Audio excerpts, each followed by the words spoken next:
Mission The Complete Armor by William Gurnall. The design of Satan to accuse, vex, and trouble the saint for sin.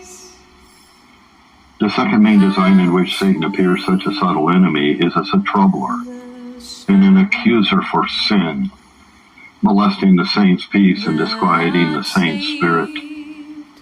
As the Holy Spirit's work is not only to be a sanctifier, but also a comforter, whose fruits are righteousness and peace.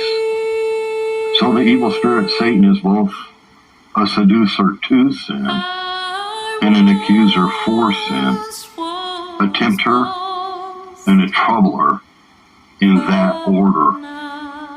As the Holy Ghost is first a sanctifier and then a comforter, so Satan is first a tempter, then a troubler.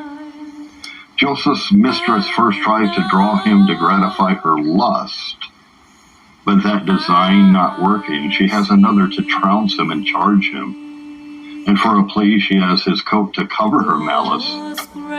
Nor is it hard for Satan to pick some hole in the saint's coat when he walks most circumspectly. The proper seat of sin is the will, of comfort, the conscience. Satan has not absolute knowledge of or power over these. They are known to no other but God, and therefore what he does, either in defiling temptations or disquieting the saint's peace, is by wiles more than by open force. And he is not inferior in troubling to himself and tempting.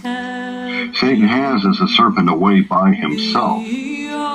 Other beasts have their motion direct, or right on. But the serpent goes secretly, as we say, winding and writhing its body, so that when you see a serpent creeping along, you can hardly discern which way it is going. So Satan, in his vexing temptations, has many intricate policies, turning this way and that way, the better to conceal his design from the saint, which will appear in these following methods. First, he vexes the Christian by laying his brats at the saint's door, and charging him with that which is of his own creature.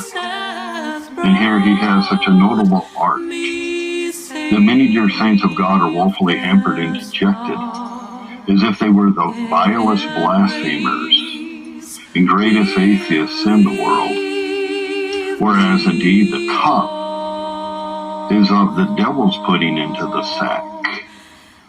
But so slyly is it conveyed into the saint's bosom, that the Christian, though amazed and frightened at the sight of them, yet being jealous of his own heart and